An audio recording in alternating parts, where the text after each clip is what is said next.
రైతు సోదరికి నమస్కారం. Welcome to DBS farmer channel. ఈరోజు టమాటాలో ఆశించే కాయతొలుచు పురుగైన శనగపచ్చ పురుగు గురించి తెలుసుకుందాం. దీనిని పొలంలో ఏ విధంగా గుర్తించాలి, ఇది పొలంని ఏ విధంగా ఆశిస్తుంది, దీనిని ఏ విధంగా నివారించుకోవాలనే పూర్తి వివరణ ఈ వీడియోలో తెలుసుకుందాం. అయితే ఇది పొలంలో ఏ విధంగా గుర్తించాలి అంటే, ఈ తల్లి పురుగులు వాటి ముందు జత రెక్కలు అనేవి మస్క గోధుమ రంగులో ఉండి మధ్యలో నల్లటి మచ్చ కలిగి ఉంటుంది. ఈ వెనక జత రెక్కలు అనేవి తెల్లగా ఉండి వాటి అంచులు నలుపు రంగు మచ్చ కలిగి ఉంటుంది. వీటి గొంగళి పురుగులు ముదురు ఆకుపచ్చ లేదా గోధుమ రంగు లేదా నలుపు రంగులో కలిగి ఉంటాయి. మరి ఇది పంటను ఏ విధంగా ఆశిస్తుంది అంటే, మన పొలంలో పిందెలు పూత లేని సమయంలో ఇది ఆకులను ఆశిస్తుంది. ఆకులను ఆశించి ఆకులను తింటూ జీవిస్తుంది. దీనివలన ఆకులపై రంధ్రాలు ఏర్పడడం, దీని ఉధృతి ఎక్కువగా ఉంటూ ఆకంతా తినేయడం వలన మనకి కిరణజన్య సంయోగక్రియ సక్రమంగా జరగక మనకి దిగుబడి అనేది తగ్గుతుంది. అంటే మనకి పూత మరియు కాత శాతం అనేది తగ్గిపోతుంది. దీనివల్ల రైతుకి దిగుబడి అనేది తగ్గుతుంది. దీంతో పాటు మనకి ఇది కాత సమయంలో ఆశించినట్లయితే ఈ గొంగళి పురుగు ఏదైతే ఉందో అది కాయపైన చిన్న రంధ్రం చేసి దాని తల లోపలికి పెట్టి మిగిలిన భాగం అంతా బయట ఉంచి లోపల పదార్థాన్ని తింటూ జీవిస్తుంది. ఈ విధంగా కాయ లోపల ఉన్న పదార్థాన్ని మొత్తం తినేసి కాయని నాశనం చేస్తుంది. ఇలా మనకి దిగుబడిలో నష్టాన్ని కలుగజేస్తుంది. మనకి టమాటాలో చూసినట్లయితే అధిక పూత వచ్చి అధిక కాత వచ్చి మంచి నాణ్యత కలిగి ఉండి కాయ బరువుగా ఉంటే మనకి మార్కెట్లో మంచి రేట్ వస్తుంది, రైతుకి మంచి దిగుబడి వస్తుంది. మరి మనకి పూత శాతం తగ్గించి కాత శాతం తగ్గించి వచ్చిన కాయలు కూడా రంధ్రాలు ఏర్పరిచి లోపల కొన్ని కాయల్ని రాల్చేసి అధిక నష్టాన్ని కలుగజేసే ఈ శనగపచ్చ పురుగుని ఏ విధంగా నివారించుకోవాలి అంటే, మనం సమగ్ర సస్య రక్షణ చర్యలను పాటించుకోవాలి. ఇవేంటి అంటే, వేసవిలో లోతు దుక్కులు చేసుకోవాలి. ఇలా చేయడం వలన మనకి భూమి లోపల ఉండే కోశస్థ దశలు ఏవైతే ఉన్నాయో అవి బయటికి వెలువడతాయి. ఇలా వెలువడినప్పుడు సూర్యరశ్మికి అవి చనిపోవడం జరుగుతుంది, లేదు అంటే పక్షులకు ఆహారంగా అవుతాయి. దీంతో పాటు మనకి పంటకి ఎంత సిఫారసు చేశారో ఆ నత్రజనిని అంత మాత్రమే 2-3 దఫాలుగా ఉపయోగించుకోవాలి. అధిక మోతాదులో నత్రజనిని ఉపయోగించినప్పుడు ఈ శనగపచ్చ పురుగు ఎక్కువగా ఆకర్షించబడి ఎక్కువ నష్టాన్ని కలగజేస్తుంది. కాబట్టి మనకి ఎంత సిఫారసు చేశారో అంత మోతాదుని 2-3 దఫాలుగా ఉపయోగించుకోవాలి. దీంతో పాటు మనం పంట మార్పిడి పద్ధతిని అవలంబించాలి. ఎందుకు అంటే, ప్రతి సంవత్సరం ఒకే పంటను ఒకే కుటుంబ జాతి పంటను సంవత్సరం పొడుగుతా మనం పండించడం వలన మనం ప్రతి సంవత్సరం దీన్నే పండిస్తూ ఉంటే దీనికి వచ్చే పురుగు ప్రతి సంవత్సరం వస్తూ ఉంటుంది. దీన్ని నివారించడానికి ప్రతిసారి మనం మందులు ఉపయోగిస్తూ ఉంటాం. ఇలా చేసే కొద్దీ ఏమవుతుందంటే, ఆ మందుకి ఆ పురుగు అలవాటు అయిపోయి దానికి రెసిస్టెన్స్ వచ్చేస్తుంది. అప్పుడు మనం ఎన్ని మందులు పిచికారీ చేసినా దానిని కంట్రోల్ చేయడం కష్టం. కాబట్టి ఎప్పటికప్పుడు మనం ఒక సీజన్కి ఇంకొక సీజన్కి వేరే కుటుంబ జాతి మొక్కల్ని పంట మార్పిడి చేసుకుంటూ పండించుకోవాలి. అదేవిధంగా ఎర్ర పంటలుగా మనం ఈ టమాటాలో బంతి చెట్లను నాటుకున్నట్లయితే ఏవైతే ఈ తల్లి పురుగులు ఉన్నాయో అవి మన ప్రధాన పంట అయిన టమాటా కాకుండా ఈ బంతి పూలపైన ఆకర్షింపబడి అక్కడ ఉంటాయి.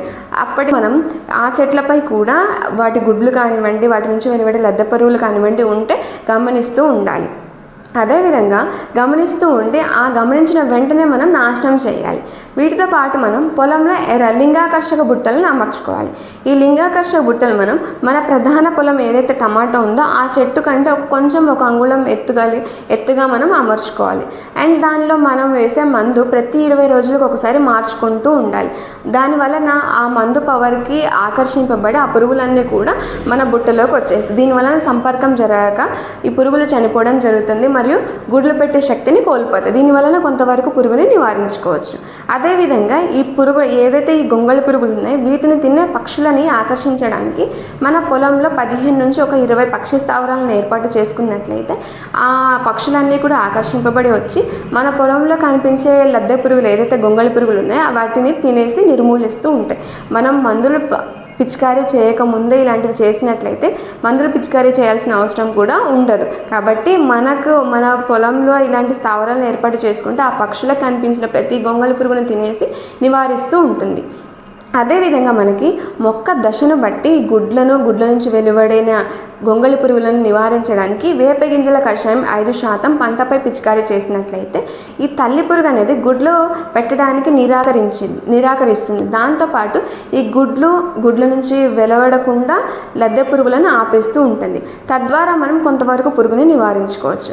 అదేవిధంగా ఈ శనగపచ్చ పురుగుని నివారించడానికి మన పొలం సాయంత్రం సమయంలో సాళ్లలో విషపు ఎరలను వేసుకోవాలి. ఈ విషపు ఎరల తయారీకి మనం 5 కేజీల బాగా పొడిగా ఉండే వరి తవుడుని తీసుకొని అందులో 50 ml మోనోక్రోటోఫాస్ మందును కలిపి దాంతో ఒక 1/2 కేజీ బెల్లంని కలిపి బాగా కలిపేసి ఒక ముద్దలాగా ఒక బాల్స్ లాగా చేసి మనం సాయంత్రం సమయంలో సాళ్లలో వేసుకుంటే అది ఆహారానికి ఆకర్షించబడి ఆహారం అనుకొని వచ్చి తింటాయి. దీనివలన అక్కడ కొంతవరకు పురుగులను నివారించుకోవచ్చు. అదేవిధంగా ఈ పురుగులు ఏవైతే ఉన్నాయో లద్దె పురుగులు మన ఒక పొలం నుంచి ఇంకొక పొలానికి సాయంత్రం సమయంలో వలస వెళ్తూ ఉంటాయి. అంటే ఆల్రెడీ ఎఫెక్ట్ అయిన పొలం నుంచి అసలు ఆరోగ్యవంతమైన పొలానికి వస్తూ ఉంటాయి. కాబట్టి అక్కడ నిర్మూలించడానికి మనం మన పొలం చుట్టూ నాగలితో చాళ్ళుగా చేసి కందకాలు ఏర్పాటు చేసుకోవాలి. ఆ కందకాల్లో ఫాలిడాల్ డస్ట్ని మనం వేసినట్లయితే మన పంటకి ఆల్రెడీ మన చుట్టుపక్కల పంటకి ఒకవేళ శనగపచ్చ పురుగు అటాక్ అయిందనుకోండి, అక్కడ నుంచి మన పొలానికి రాకుండా నిర్మూలించుకోవచ్చు. ఇన్ని చేసినప్పటికీ మన పొలంలో శనగపచ్చ పురుగు వచ్చింది ఆశిస్తుంది అంటే మనం వెంటనే రసాయన మందుల్ని పిచికారీ చేసుకోవాలి. ఈ రసాయన మందులు వచ్చేస్తే నొవాల్యూరాన్ అనే టెక్నికల్ నేమ్ కలిగి ఉండి మార్కెట్లో లభ్యమయ్యే రైమాన్ అనే పేరుతో మనకి మార్కెట్లో లభ్యమవుతుంది. ఈ మందును మనం 1 లీటర్కి 1 ml చొప్పున తీసుకుని పంటపై పిచికారీ చేసుకోవాలి. లేదు అంటే లూఫెన్యూరాన్ అనే టెక్నికల్ నేమ్ కలిగి ఉండి మార్కెట్లో లభ్యమయ్యే సిగ్నా అనే మందు మనకు మార్కెట్లో లభ్యమవుతుంది. దీన్ని మనం 1 లీటర్కి 1 ml చొప్పున తీసుకుని పంటపై పిచికారీ చేసుకోవాలి. ఇది మనకి మార్కెట్లో లార్మిన్ అనే పేరుతో దొరుకుతుంది. దీనిని మనం 1 లీటర్ నీటిగా 1.5 గ్రాముల చొప్పున తీసుకుని పంటపై పిచికారీ చేసుకుంటే కాయతొచ్చు పురుగును సమర్థవంతంగా నివారించుకోవచ్చు. ఈ విధంగా అయితే మనకి పొలంలో ఈ శనగపచ్చ పురుగు రాకుండా ముందుగానే అరికట్టుకోవచ్చు. ఒకవేళ వచ్చినా సమర్థవంతంగా నివారించుకోవచ్చు. దీని ద్వారా మనకి పొలంలో మంచి పూత మరియు కాత వచ్చి కాయ మంచి నాణ్యత కలిగి మంచి బరువు కలిగి ఉంటుంది. తద్వారా రైతుకు మంచి దిగుబడి వచ్చి మార్కెట్లో మంచి రేట్ అనేది వస్తుంది. కాబట్టి నేను చెప్పిన సమగ్ర సస్యరక్షణ చర్యలు కొంచెం టైం కేటాయించి పాటించినట్లయితే మన పంటను అధిక దిగుబడితో పండించుకోవచ్చు. నేను చెప్పిన వీడియో నచ్చినట్లయితే మా వీడియోని లైక్ చేయండి. ఈ వీడియో వాల్యుబుల్ అనిపిస్తే ఇది ఇతర రైతులకు చేరే విధంగా షేర్ చేయండి. మా ఛానల్ని సబ్స్క్రైబ్ చేయండి. రైతు సోదరులకి ధన్యవాదాలు.